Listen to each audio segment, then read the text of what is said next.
तो दोस्तों आज 16 सितंबर 2021 गुरुवार का दिन हो चुका है और आइए बात करते हैं आज के ताजा समाचार, मुख्य समाचार, हेडलाइन न्यूज के बारे में। आज पूरे देश भर से कई सारी बेहद बड़ी और महत्वपूर्ण खबरें आ रही हैं। एक एक करके इन सभी खबरों के बारे में आपको जानकारी देने वाले हैं। बता दें कि इन राज्यों में अभी नहीं खुलेंगे 8वीं तक के स्कूल और कॉलेज। वहीं किसानों के लिए बड़ी खुशखबरी, साथ ही सोनू सूद पर इनकम टैक्स की बड़ी कार्रवाई। वहीं कोरोना की तीसरी लहर को लेकर बड़ी खबर, देश के इन राज्यों में 30 सितंबर तक लगाया गया कर्फ्यू। वहीं सरकार की बड़ी घोषणा, इन लोगों के परिवारों को मिलेंगे 5-5 लाख रुपए। वहीं इस राज्य में बंद होंगी शराब की दुकानें। वहीं भारत में आज से 4 चीजें बंद। साथ ही हिमाचल, उत्तराखंड, गुजरात सहित कई राज्यों में भारी बारिश से तबाही और भी कई महत्वपूर्ण खबरों की जानकारी देंगे। तो अगर आप भारत के किसी भी राज्य से रहते हैं तो इस खबर को एकदम आखिर तक जरूर देखिएगा और वीडियो को लाइक अभी कर दे, अपने दोस्तों के साथ शेयर कर दें, क्योंकि आपका लाइक और शेयर करना ही हमारी मेहनत का फल होता है। तो आइए सीधे बात करते हैं आज की पहली बड़ी खबर की।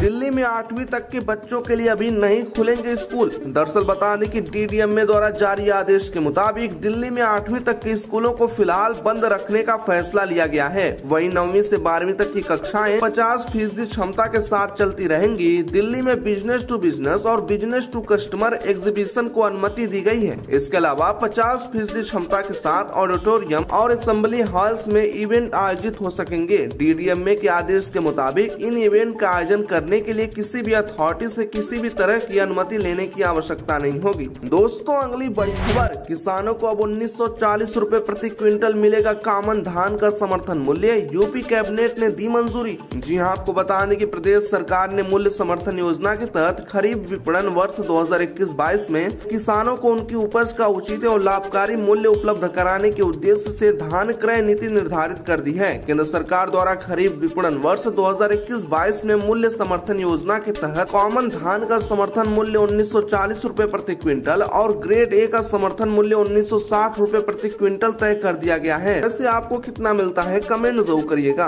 लेते हैं अगली बड़ी खबर, अभिनेता सोनू सूद के ठिकानों पर इनकम टैक्स का सर्वे। जी आपको बताने की बड़ी खबर आ रही है। आयकर विभाग ने आज चर्चित अभिनेता सोनू सूद के ठिकानों का सर्वे किया। एक आधिकारिक सूत्रों के मुताबिक आयकर विभाग की टीम कथित कर चोरी मामले की जांच के सिलसिले में अभिनेता सोनू सूद से जुड़े मुंबई और कुछ अन्य स्थानों के ठिकानों पर पहुंची। सूत्रों ने बताया कि जांच की कार्रवाई मुंबई और लखनऊ के कम से कम आधा दर्जन ठिकानों पर की गई है। वहीं कोरोना काल में लोगों की मदद करने वाले सोनू सूद के लिए सीएम केजरीवाल ने कहा है कि लाखों परिवार की दुआएं आपके साथ हैं। दोस्तों क्या आप इस बात से सहमत हैं? कमेंट जरूर करें। लेते हैं अगली बड़ी खबर, 24 घंटे में मिले कोरोना के 27,176 नए मामले। जी हाँ, आपको बता दें कि देश में लगातार 80 दिन से कोरोना के नए मरीजों का आंकड़ा 50,000 से कम है। स्वास्थ्य मंत्रालय की ओर से जारी ताज़ा आंकड़ों के अनुसार पिछले 24 घंटे में 27,176 नए कोरोना केस आए। वहीं पिछले 24 घंटे में 284 कोरोना संक्रमितों की जान चली गई। 38,012 लोग कोरोना से ठीक भी हुए हैं, यानी कि 11,120 एक्टिव केस कम हो गए। वहीं केरल में कोरोना संक्रमण के 15,876 मामले दर्ज किए गए हैं, जो पूरे देश के 50% मामले से ज्यादा हैं।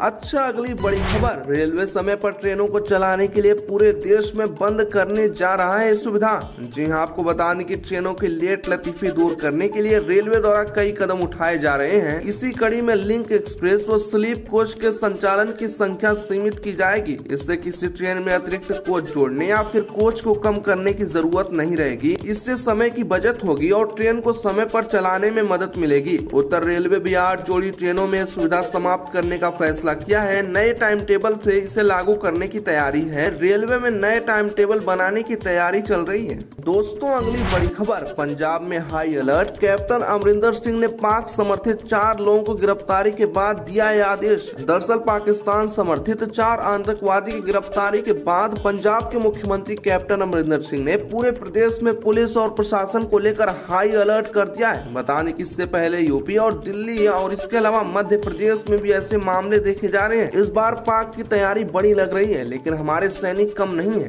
वहीं अगली बड़ी खबर, बिहार में इन पीड़ित परिवारों को 5 लाख रुपए देगी नीतीश सरकार। जानिए क्या है नियम। तो बता दें कि बिहार सरकार ने सड़क घटनाओं में चल बसने वाले लोगों के परिवारों को बड़ी राहत दी है। नीतीश सरकार ने सड़क घटना में चल बसने पर उनके परिजनों को 5 लाख रुपए देने का ऐलान किया है। आज से नीतीश सरकार के इस आदेश को पूरे प्रदेश में लागू कर दिया गया है। इसके साथ ही गंभीर घायल होने पर व्यक्ति को 50,000 रुपए की राशि भी दी जाएगी। सुप्रीम कोर्ट के निर्देश के बाद बिहार सरकार ने व्यवस्था की है। दोस्तों, क्या सभी राज्यों में ऐसा कर देना चाहिए? कमेंट जरूर करें। लेते हैं अगली बड़ी खबर, पीने के शौकीन लोगों को झटका। 1 अक्टूबर से हमेशा के लिए बंद हो जाएंगी शराब की दुकानें। दरअसल नई आबकारी नीति से पीने के शौकीन लोगों को गजब का झटका लगने वाला है। हाँ, आपने सही सुना। आबकारी विभाग ने वर्तमान में चल रही शराब की सभी प्राइवेट दुकानों को हमेशा के लिए बंद करने का फैसला लिया है। 1 अक्टूबर से फिर कभी शराब की दुकानें नहीं खुलेंगी। आबकारी विभाग के एक वरिष्ठ अधिकारी ने कहा कि नई आबकारी नीति के तहत अब शराब की दुकानें खुलनी है। ऐसे में पुरानी दुकानों को धीरे धीरे बंद किया जा रहा है।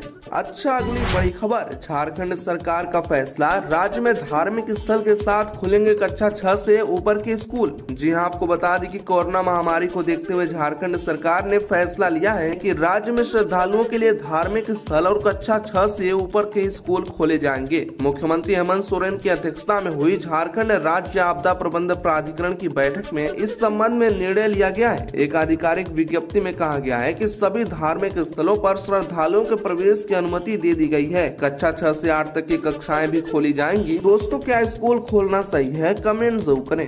दोस्तों, अगली बेहद बड़ी खबर, गुजरात से हिमाचल उत्तराखंड तक बारिश और बाढ़ का कहर। कहीं डूबे मकान तो कहीं हाईवे बंद। जी हाँ, आपको बता दें कि गुजरात के मैदानों से लेकर हिमाचल प्रदेश और उत्तराखंड के पहाड़ों तक पर मूसलाधार बारिश से बुरा हाल है। गुजरात में सड़कों पर सैलाब का मंजर है। घर मकान बाढ़ की पानी में डूब गए हैं। वहीं उत्तराखंड में जमीन खिसकने से दर्जनों रास्ते और हाईवे बंद हो गए। गुजरात में हो रही बारिश का सबसे ज्यादा असर सौराष्ट्र इलाके में है, जिसमें जामनगर, पोरबंदर, राजकोट और जूनागढ़ जिले का हाल बेहाल है। दोस्तों, नीचे कमेंट करके ओम शांति जरूर लिखें। वहीं अगली बड़ी खबर, संसद टीवी लॉन्च, पीएम मोदी बोले संसदीय व्यवस्था में एक और अहम अध्याय जुड़ा। जी हाँ, आपको बता दें कि प्रधानमंत्री मोदी ने आज राज्यसभा के सभापति एम वेंकैया नायडू और लोकसभा स्पीकर ओम बिरला के साथ संयुक्त रूप से संसद टीवी लॉन्च करने के बाद कहा कि देश को संसद टीवी के रूप में संचार और संवाद का एक ऐसा माध्यम मिल रहा है जो लोकतंत्र और जनप्रतिनिधियों की नई आवाज के रूप में काम करेगा। इससे पहले प्रधानमंत्री मोदी ने संसद टीवी लॉन्च कर दिया। संसद भवन में आयोजित कार्यक्रम के दौरान संसद टीवी लॉन्च कर दी गई। इससे आप संसद की कार्रवाई लाइव देख पाएंगे।